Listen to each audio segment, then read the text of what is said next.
Bem-vindos ao canal Mão da Graça. Desejamos a paz de Cristo e o amor de Maria em todos os momentos da sua vida.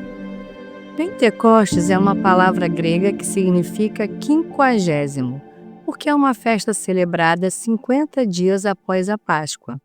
Antes de Cristo, essa festa já existia para os judeus, conhecida como a Festa das Primícias ou Festa das Colheitas, pois coincidia com o fim da colheita de trigo. Ia gente de toda parte a Jerusalém e ofereciam no templo as primícias das colheitas 50 dias após a Páscoa. O nome Pentecostes começou a ser usado no período final do Antigo Testamento e foi herdada pelos autores no Novo Testamento. No primeiro Pentecostes, depois da morte de Jesus, 50 dias após a sua ressurreição, o Espírito Santo desceu sobre a comunidade cristã de Jerusalém, reunida no cenáculo, na forma de línguas de fogo. Todos ficaram cheios de Espírito Santo e começaram a falar de Jesus Cristo sem medo e de modo que todos os entendiam em seus próprios idiomas. Pode-se dizer que as primícias da colheita daquele dia foram os muitos judeus estrangeiros que se converteram em discípulos de Jesus Cristo. O dia de Pentecostes representa o cumprimento da promessa de Cristo que está escrito no Evangelho de São João. Mas o Paráclito, o Espírito Santo, que o Pai enviará em meu nome, irá ensinar-vos todas as coisas e vos recordará tudo o que vos tenho dito. Aqui há uma diferença sutil, mas grandiosa, que quero explicar a vocês. Notem que Jesus não diz o Espírito Santo vos dirá tudo o que eu vos tenho dito, e nem o Espírito Santo vos ensinará o que eu vos tenho ensinado. Mas Jesus diz, o Espírito Santo vos ensinará tudo o que eu vos tenho dito.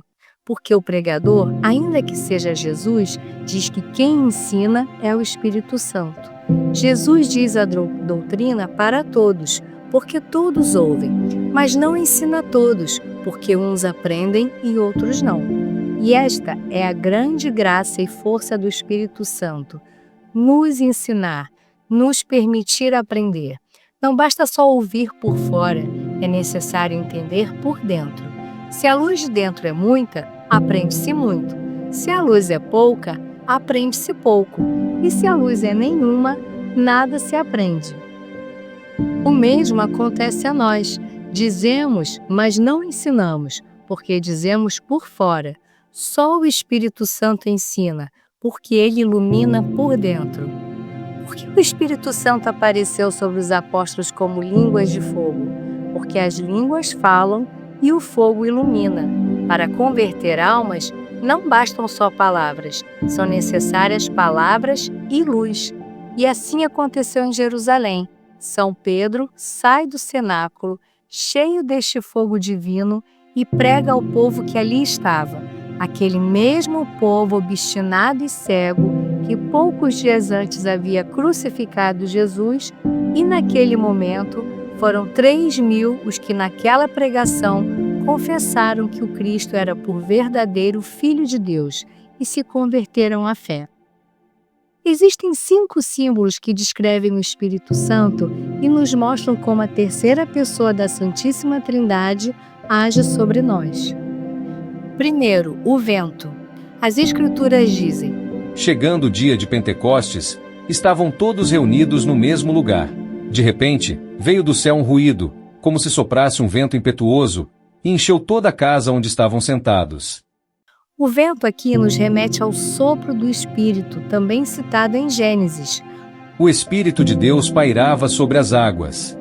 Essa imagem do vento impetuoso é um lembrete de que o Espírito Santo nos devolve e sustenta a vida. Ele nos inspira a vida divina. Segundo, fogo.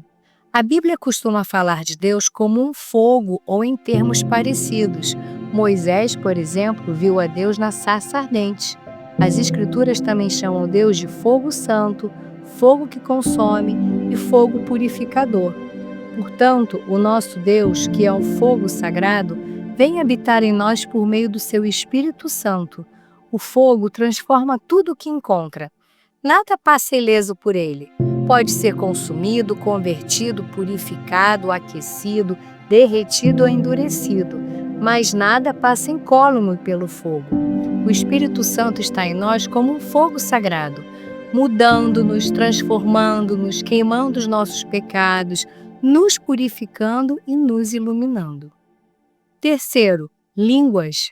Ele também é descrito como línguas de fogo, o que nos ensina que um dos principais frutos do Espírito Santo é ajudar-nos a dar testemunho às outras pessoas. O Espírito vem em forma de línguas a fim de nos fortalecer para a nossa missão, para o nosso testemunho. E este testemunho é muito necessário nos dias de hoje. O mal muitas vezes tem triunfado porque os bons se mantêm em silêncio. Precisamos testemunhar e falar sobre Cristo. Quarto símbolo, a água, é uma imagem que Jesus utiliza com frequência para falar do Espírito Santo.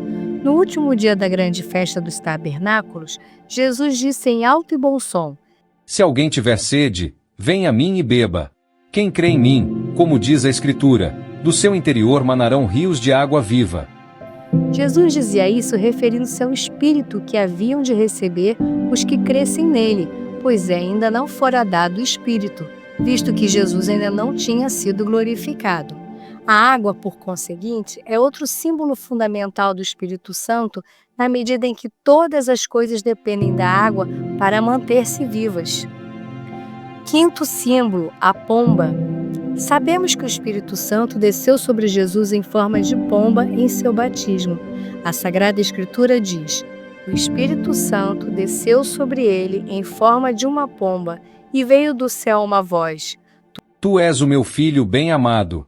Em ti ponho toda a minha afeição. A imagem do Espírito Santo como uma pomba faz alusão à história de Noé.